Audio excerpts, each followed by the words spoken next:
இடியாப்பம் செய்ய போகிறோம். அதுக்கு வந்து நான் கடையில் வாங்கின இடியாப்பம் மாவு தான் செய்ய போகிறேன். நமக்கு தேவையான மாவை கொட்டிப்போம்.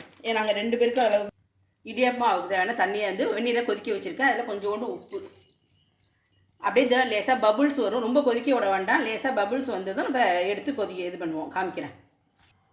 லேசாக இந்த பபுள்ஸ் வந்துருச்சு. நம்ம இதை எடுத்து நம்ம மாவில் ஊற்றி கொஞ்சம் கொஞ்சமாக ஊற்றி பிசைவோம். மாவில் கொஞ்சம் கொஞ்சமாக ஊற்றி பிசையணும். மொத்தமாக ஊற்றிடக்கூடாது. இப்படி கொஞ்சம் கொஞ்சமாக ஊற்றி கிண்டி பார்த்துட்டு ஊற்றணும். இந்த பதத்துக்கு பிசைஞ்சிங்க. ஒட்டவே கூடாது. அழகாக இந்தமாரி பிசைஞ்சுக்கணும்.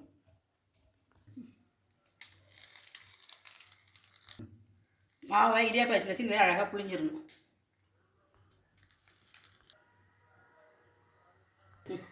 இட்லி பானையில் தண்ணி சுட வச்சுருக்கேன். அதில் வச்சு 5 நிமிஷம் தான் ஆகும், வெந்துடும். நல்லா ஆவி வந்துருச்சு. வெந்துட்டான்னு பார்ப்போம். தண்ணியை தொட்டுக்கிட்டு இப்படி தொட்டோம்னா ஒட்டாது. அப்படியே கலரும் மாறி இருக்கும். அதான் வெந்துருச்சு. உடனே எடுத்துடலாம். இந்த பாருங்க, சூப்பராக பட்டு போல் வந்துருச்சு இடியாப்பம். எல்லாத்தையும் புளிஞ்சிட்டு காமிக்கிறேன்.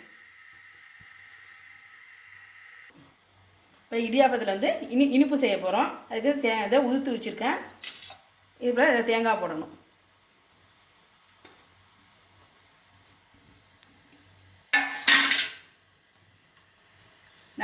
நான் நாட்டு சர்க்கரை போடுறேன். நீங்கள் வெல்லம் இருந்துச்சுன்னா வெல்லத்தை நல்ல பொடியாக நசுக்கிங்க. உங்களுக்கு இனிப்புக்கு தகுந்த அளவுக்கு போட்டுங்க. ஏலக்காய், இது எல்லாத்தையும் ஒன்றா பசரிக்கணும். இனிப்பு இடியாப்பம் ரெடி. குழந்தைங்கள்லாம் விரும்பி சாப்பிடுவாங்க. இதுமாரி செஞ்சு கொடுங்க. அடுத்து உரப்பு இடியாப்பம் செய்ய போகிறோம். அதுக்கு கொஞ்சம் நல்லெண்ணெய் ஊற்றிக்கணும்.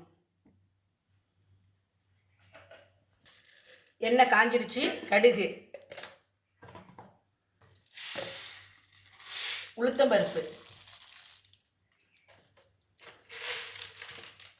கடலைப்பருப்பு, காஞ்ச மிளகா, இது எல்லாத்தையும் நல்லா சவக்க வறுக்கணும்.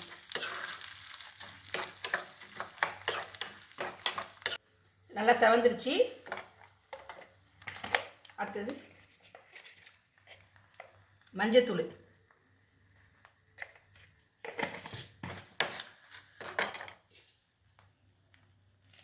கருவேப்பிலை,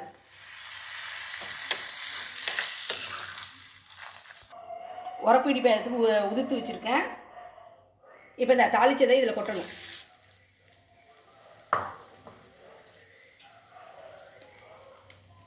பெருங்காயத்தூள்,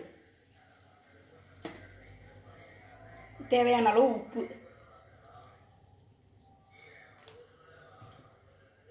எலுமிச்சம்பழம்,